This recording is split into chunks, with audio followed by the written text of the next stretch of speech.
Pada video kali ini, gua akan menceritakan alur cerita film dari Naked Ambition yang dibintangi beberapa aktor dan aktris papan atas seperti Chapman, Tsukasa Aoi, Sora Aoi, Josie Hoi, Anrik Okita, dan masih banyak lagi.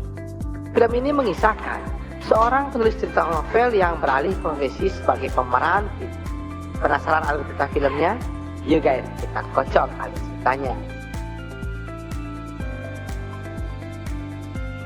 Diawali dari sepasang kekasih yang hobinya berkudaan. Sang pria bernama Wyman Chan. Ia adalah seorang penulis cerita fiksi untuk surat kabar. Dan sang wanita bernama Cecilia yang berprofesi sebagai penulis novel romansa terkenal di Hong Kong. Dikisahkan, pasangan yang hobi berkudaan ini melampiaskan hasratnya hingga sebanyak 3 kali sehari. Cecilia yang merasakan kenikmatan tiada tara kerap kali menyiksa Wyman saat berkudaan. Oke, lanjut. Di pagi yang cerah, tiba-tiba Wyman mendapatkan telepon dari sahabatnya untuk membicarakan masalah penting mengenai berkembangnya kemajuan internet saat ini, sehingga orang-orang lebih cenderung membaca suatu berita dan informasi secara online. Hal tersebut tentu memberi dampak negatif bagi Wyman yang berprofesi sebagai penulis. Yang lalu, sampailah Wyman di toko kaset milik sahabatnya. Di sana Wyman mendapatkan bisikan goib. Bagaimana jika mereka beralih profesi sebagai produser pembuatan film? Mendengar ide cemerlang dari Wyman, tentu hal tersebut disambut baik oleh teman lainnya. Melanek. Pucuk dicinta ulang pun tiba. Ternyata sahabatnya memiliki kenalan produser pembuat film terkenal di Jepang.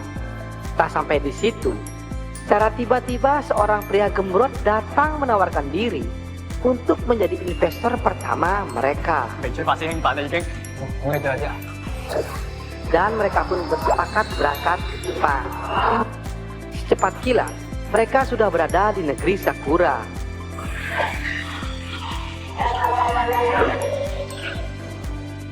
Tak jauh dari sana, ada seorang yang dibilang pria bukan, ya wanita juga bukan ya, bernama Hatoyama. Ia adalah orang yang akan membantu mereka untuk pembuatan film.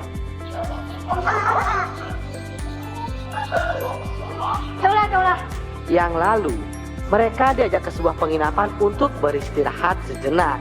Akan tetapi, mereka sedikit kecewa karena melihat kamar yang begitu kecil dan sempit.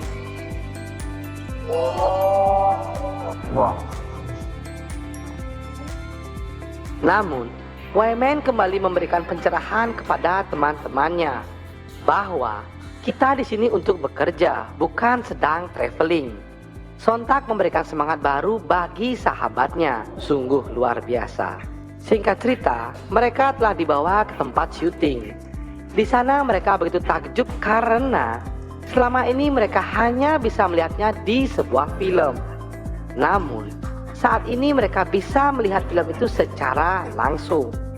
Tak lama kemudian, datanglah sang aktris manis nan menawan bernama Yui Tatsumi. Syuting pun dimulai. Pada saat pembuatan film, salah seorang dari mereka mengeluh karena merasa skenario film itu sangat membosankan. Mendengar perkataan mereka, ternyata sang aktor pun merasa tersungging dan pergi meninggalkan lokasi syuting. Karena terdesak waktu, lalu sang aktris itu mengusulkan mengapa tidak diantara mereka menggantikan posisi sang aktor untuk memerani film kali ini. Mendengar usulan dari sang aktris, lalu mereka berunding untuk menentukan siapa yang akan menggantikan posisi tersebut. Namun sayangnya, di antara mereka tidak ada yang berani menjadi pengganti aktor film kali ini. Dan akhirnya, mereka bersepakat menunjuk Wyman sebagai pria yang beruntung untuk menggantikan aktor film kali ini. Sebenarnya, saat pembuatan film ini, Wyman melakukannya karena terpaksa. Namun, sang aktris yang sudah tidak tahan dengan barbarnya langsung saja menerkam Wayman, bak harimau yang kelaparan. Terlihat Wayman begitu pasrah saat onderdilnya dilumat habis dengan gua aktris binal satu ini. すごい可愛くてちょっと悔しかった。 Sampailah pada tahap editing. Wayman begitu cemas akan videonya karena ia takut jika sampai keluarga dan tunangannya tahu bahwa ia adalah pemeran film tersebut. Tamatlah dia. Karena begitu cemas, lalu Wayman dengan Hatoyama pergi nongki sejenak. Di sana Wayman tersadar bahwa menjadi seorang aktor film tidak semudah yang ia bayangkan. Usut punya usut, ternyata Hatoyama ini berasal dari Hong Kong.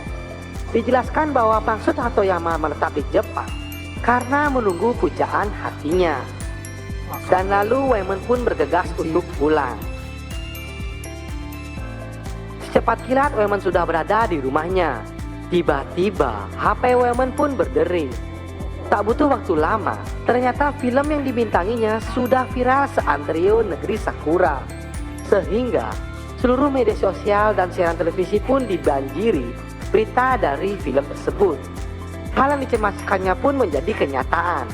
Seluruh anggota keluarga dan juga Cecilia pun mengetahui jika Wayman menjadi aktor dalam film Hulk tersebut. いっぱい夢に出てきて本当に可愛いと思います。凶暴に襲っちゃったりしてね、もう本当に本当に。 Pada malam harinya, Cecilia pun datang dengan muka kusutnya. Di sini, Wayman berupaya memohon maaf kepada Cecilia. Namun Cecilia tak menghiraukannya. Tak patah arah, Wayman mengancam ingin mengakhiri hidupnya. Namun apa daya, nasi sudah menjadi bubur. Cecilia hanya diam 1000 bahasa yang lalu meninggalkannya. Wayman yang sudah gelap mata ingin mengakhiri hidupnya. Tiba-tiba datanglah Hatoyama yang mencegah aksi itu. Di sana Hatoyama mengatakan bahwa saat ini Wayman sudah viral dan sangat ditunggu-tunggu kedatangannya di negeri Jepang. Disebutkan bahwa inilah kesempatan emas Wayman untuk meraup banyak keuntungan.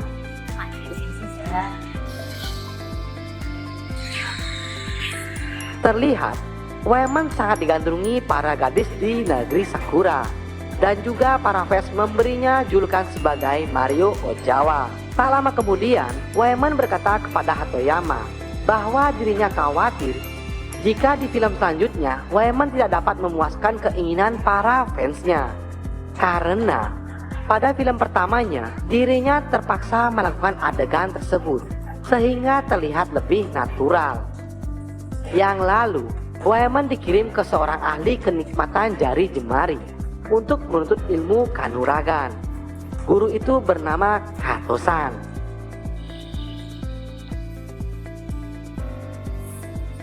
Terlihat kemampuan guru ini sungguh di luar nalar, hingga seekor lalat pun dibuatnya kejang-kejang.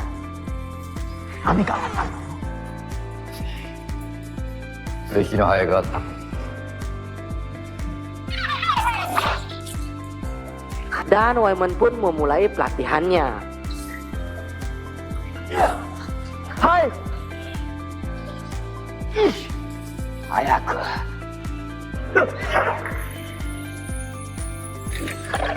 Dan akhirnya Wayman pun menguasai jurus jari jemari dan lalu berpamitan kepada guru besarnya.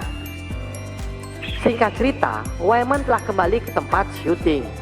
Dalam film kedua yang akan dibintanginya, ia akan menghadapi godaan dari seorang aktris sebagai dokter binal. Dan film pun dimulai.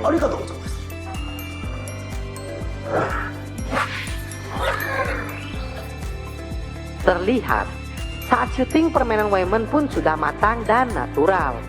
正常かどうか調べるの。あ、右寄りか左寄りか調べるわ。 Sehingga kembali memicu minat para gadis Jepang untuk membeli kaset yang dibintanginya.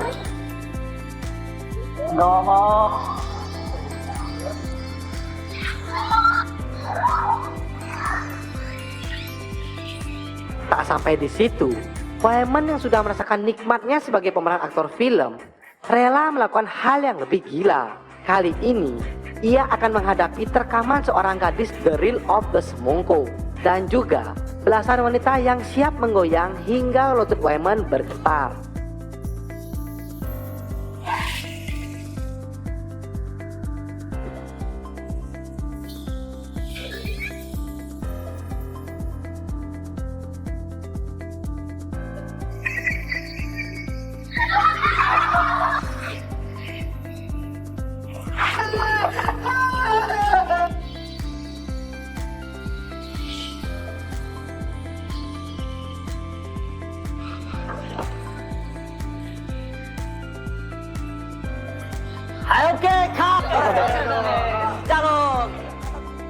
Pada esok harinya, Wayman yang masih terngiang-ngiang dengan Cecilia mencoba menghubungi dan mengirimkannya barang yang mahal.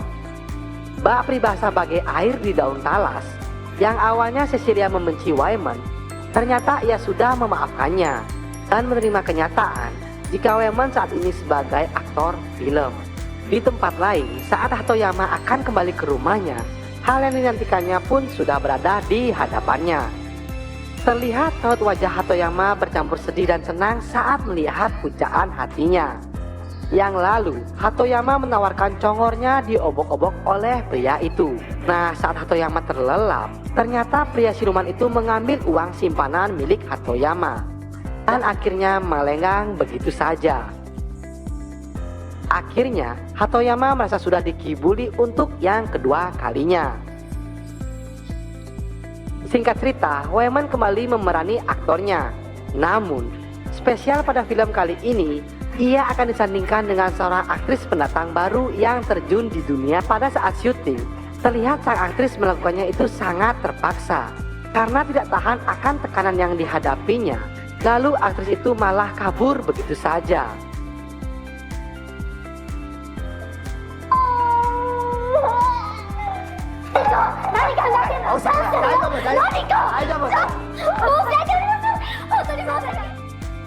Merasa ada yang janggal, Wayman lantas mengejar gadis satu ini.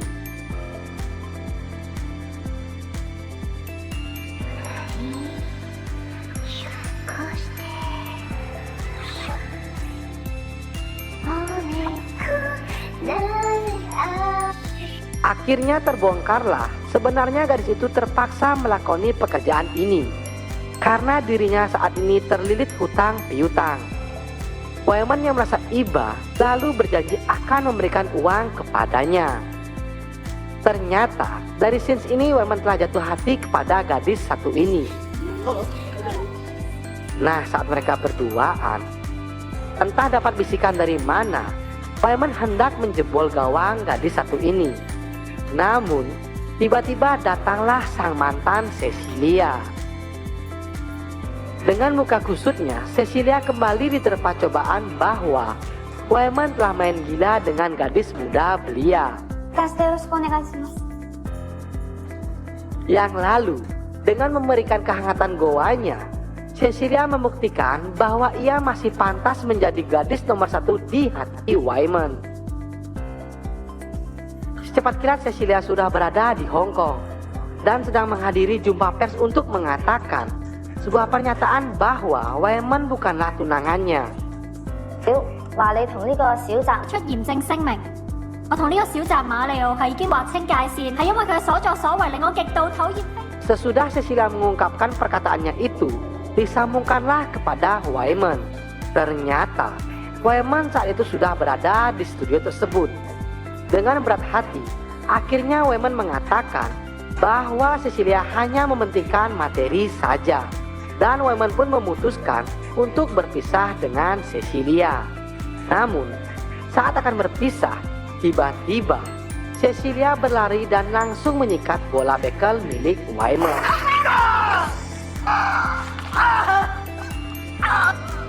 Wow. Dari kejadian itu, alhasil batang singkong Wayman pun mengalami gangguan dan akan mengancam karirnya di dunia perfilman.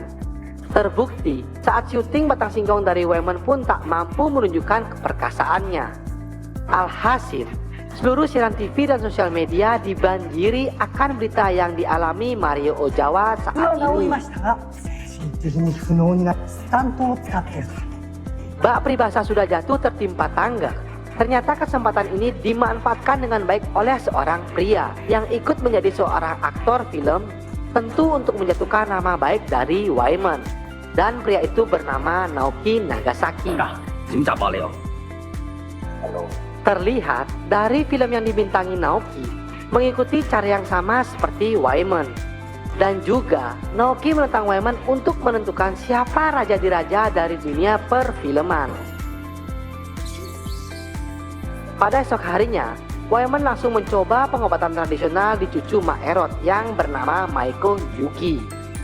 Ialah The Legend of Batang Singkong dari negeri Sakura. お時間をください。 Di sana, Wyman diobati secara intensif dan seksama oleh Maiko. Tak butuh waktu lama, akhirnya Wyman kembali pulih dan siap menerima tantangan dari Naoki Nagasaki.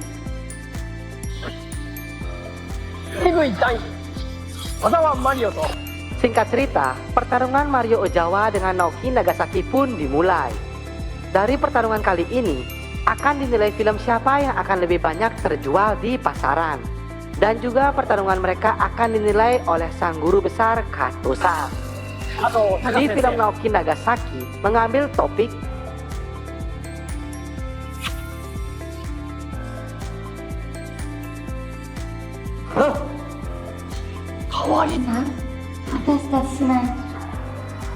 terlihat topik yang digunakan oleh Naoki begitu menarik. Alhasil, para gadis-gadis pun berbondong-bondong membeli film tersebut. Tak mau kalah, Mario Ozawa mengambil topik. Terlihat, topik yang digunakan oleh Mario tidak hanya mengumbar kesenangan saja, namun disisipkan nilai positif bahwa cinta tak sebatas nafsu belaka. Namun semua itu harus dilandasi dengan hati yang tulus kepada pasangan mereka. Ketika penjualan kaset Mario Ozawa pun meningkat dengan pesat dan sudah ludes terjual. がったり表現していて来たら一匹怪獣に対する恐怖完全に長崎に勝ちました Penutup film, akhirnya sang guru besar Kato-san mengumumkan pemenangnya adalah Wyman atau yang sering disebut Mario Ozawa. Yang lalu, Wyman pun pulang ke Hong Kong dan kembali berkumpul bersama sahabatnya. Lalu film pun tamat. Oke guys, begitulah alur cerita film dari Naked Ambition. Pelajaran yang bisa kita petik dari film kali ini agar kita tidak seperti kacang lupa akan kulitnya. Kayak nyambung kan? Jika kalian senang dengan channel ini, silahkan klik subscribe dan nyalakan loncengnya untuk mendapatkan notifikasi terbaru dari channel ini. Saya ucapkan terima kasih sudah menyimak video kali ini hingga berakhir. Mohon maaf jika saya ada salah kata. Saya undur diri. See you next video and bye-bye.